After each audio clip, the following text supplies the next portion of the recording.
Oi, queridas, tudo bem com vocês? Tô aqui no meu cantinho de oração. Para quem não conhece, eu já fiz um tour aqui por esse cantinho. Arrumei ele hoje. Então eu tô sentada aqui no meu cantinho. E tem tempo que eu não apareço por aqui, né? E hoje eu vim aqui compartilhar algo com vocês. Que vocês, mulheres cristãs, que estão passando por algo no seu casamento, por alguma crise, por algo difícil, situação de silêncio, o marido tá te dando silêncio, ele tem essa mania de te dar gelo, se silenciando, né? E eu queria compartilhar algo com vocês. Deus restaurou meu casamento uma vez, né? Lá atrás.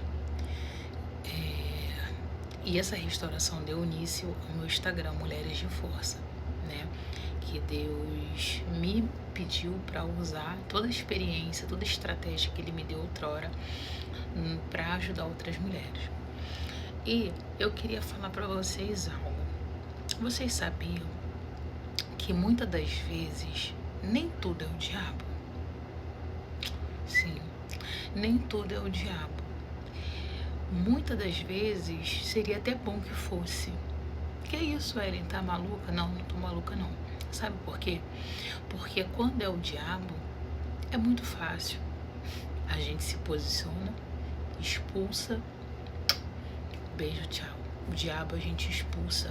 No nome do Senhor Jesus, Deus nos deu essa autoridade baseada na palavra. Mas e quando o problema não é o diabo? Quando o problema é o caráter? E aí? O caráter não tem como expulsar. O caráter precisa ser tratado. E quando Deus quer usar essa situação para tratar o teu caráter e o caráter do teu esposo, você fica no meio desse bololô doido sem saber o que fazer. O Senhor fica em silêncio, né? Teu marido também fica em silêncio, né? Ou tem crises maiores que entra a questão de querer separar e tal, e você fica num desespero total. Era assim que eu ficava lá atrás, totalmente desesperada, sem saber se era diabo, sem saber se era caráter, sem saber se Deus queria tratar comigo, se Deus queria tratar com meu esposo. E muitas das vezes eu era muito altiva, sabe? Né? Tudo eu achava que o erro era dele. Eu não tinha problema nenhuma, eu não tinha que me consertar em nada, né? O problema era todo ele. O problema a crise do nosso casamento estava se dando totalmente por conta dele, né? E eu era o alecrim dourado que nasceu do campo sem ser semeado. Eu achava que estava tudo bem comigo e não precisava ser transformada. E aí que era o problema de muitas mulheres, é achar que nós devemos dobrar o nosso joelho simplesmente para poder pedir a transformação do nosso esposo. E nosso erro está aí. Porque, queridas, a primeira transformação deve ser feita dentro de nós. Muitas mulheres querendo que o marido seja transformado e ela mesmo não é transformada, ela mesmo não dá acesso para o Espírito Santo entrar e trabalhar na vida dela, mas quer que o Senhor transforme seu esposo. Como é que é isso? Pois é, essa era eu lá atrás. Então Deus me deu muitas estratégias e através dessa estratégia eu tenho vários cadernos ali que eu acabava escrevendo, que eu acabava fazendo até estudo baseado naquilo que eu estava passando. E muitas das vezes eu achava que eu não precisava de tratamento e era a que mais precisava ser tratada pelo Senhor, entendeu? Eu orava pouco e cobrava muito do meu marido.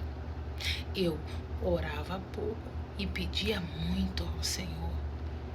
Eu orava pouco e entregava o mínimo para Deus, mas eu queria a transformação.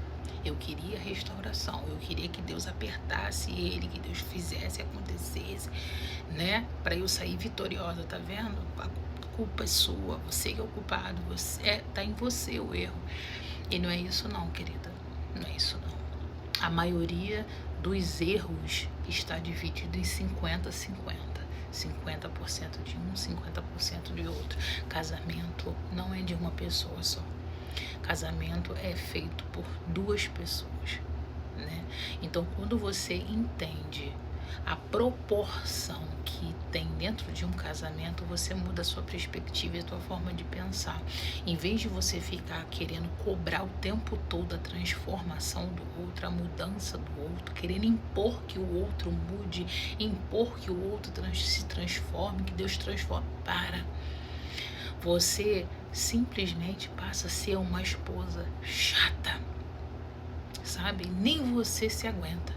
Era igual eu lá atrás, nem eu me aguentava. Nem eu suportava mais estar comigo. Era cobrança o tempo todo, era reclamação o tempo todo. Quando nós somos assim, meninas, tudo na nossa vida anda para trás. A gente acorda reclamando, dorme reclamando, e a única coisa que a gente não faz é orar, é buscar. Senhor, entra no meu coração, transforma meu jeito de ser, meu jeito de agir, muda minha forma de falar. Gente, muitas das vezes, se a gente fosse gravar a forma que a gente fala com o outro, com o nosso filho, com o nosso marido, o ímpeto de cobrança, se a gente fosse gravar essas nossas ações, a gente ia ficar horrorizada. Sabe? A gente quer que ele trate a gente de uma forma, sendo que a gente não trata ele da forma que a gente quer que ele trate a gente. Ah, não, só vou tratar ele bem quando ele me tratar bem primeiro. O orgulho tá aí, minha filha. O orgulho tá aí. Entendeu? A soberba precede a queda. E a gente não entende isso. A gente só vai ver, a gente só vai parar para poder analisar o nosso erro de verdade quando o nosso casamento chega no pé do divórcio, quando no pé da crise. E foi assim que aconteceu comigo lá atrás. Sabe, eu era totalmente insuportável. Gente, não tô dizendo que a culpa era só minha, que a culpa é da mulher. Eu não tô fazendo isso. Falta o vídeo e você assiste de novo, para de assunto. Eu estou falando que ele tinha o percentual do erro dele, né? Óbvio, e eu tinha no meu. Só que eu queria focar só nos erros dele e esquecia dos meus. Sabe? Muitas das vezes a gente acha que a gente é o alecrim dourado, que todas as nossas atitudes são atitudes corretas, e não é. Não é. A gente quer que o outro mude, mas a gente não permita que o Senhor mude a gente primeiro, porque a gente quer ver a mudança no outro primeiro. A gente quer dizer, não, você tá errado, você tem que ser consertado, você tem que isso, você tem que nada. Nós não temos poder de mudar ninguém. Você não está mudando nem a si próprio, que dirá querer mudar o outro. Você não está nem conseguindo enxergar o palmo do seu nariz na frente, que está errando a forma que você está falando, a forma que você está se posicionando, a forma que você está se colocando. Entendeu? Então, Deus me deu algumas estratégias lá atrás justamente para isso, para alertar mulheres a não cometerem os mesmos erros que eu cometi, tá? E de lá para cá, Ellen, você ficou 100%, eu fiquei não. Não cometo os mesmos erros que outrora. Que outrora eu cometia. Agora eu cometo o quê? Novos erros, né? Novos erros que também precisam ser moldados. Por isso que eu falo pra você, nem tudo é o diabo. Às vezes o diabo tá infernizando outro lugar e você tá achando que ele tá infernizando a tua casa, e muitas das vezes não é o diabo, não. Muitas das vezes a gente reclama da bagunça que o vento faz, mas foi nós mesmos que deixamos a janela aberta. Entendeu? Você precisa fazer um diagnóstico do teu relacionamento, de como tá a tua casa, de como tá o teu casamento, para depois você querer dizer quem foi que fez a confusão toda. E quando você for fazer esse diagnóstico, você vai ver que o culpado é você mesmo. Entendeu? Ou que o culpado é 50%, você, um pouco seu marido, e os dois precisam ser transformados pelo Senhor. Ou só você, ou só ele, mas muitas das vezes é os dois que precisam. Não tem como num casamento ou ser transformado só um só e o outro continuar fazendo o mesmo erro. Então cuidado em dizer que tudo é o diabo. Às vezes é o Senhor que está usando essa situação para tratar você, para mudar em você, para fazer dessa crise o teu maior ministério, para fazer dessa crise o teu testemunho. Você já pensou nisso? Então não dá muita ênfase pro diabo, não. O diabo se enche muito quando você acha que tudo é ele. Às vezes a bagunça foi feita pela gente mesmo, foi a legalidade que a gente mesmo deu, entendeu? Foi o nosso pecado, a nossa altivez que deu lugar a tudo isso. Pensa nisso.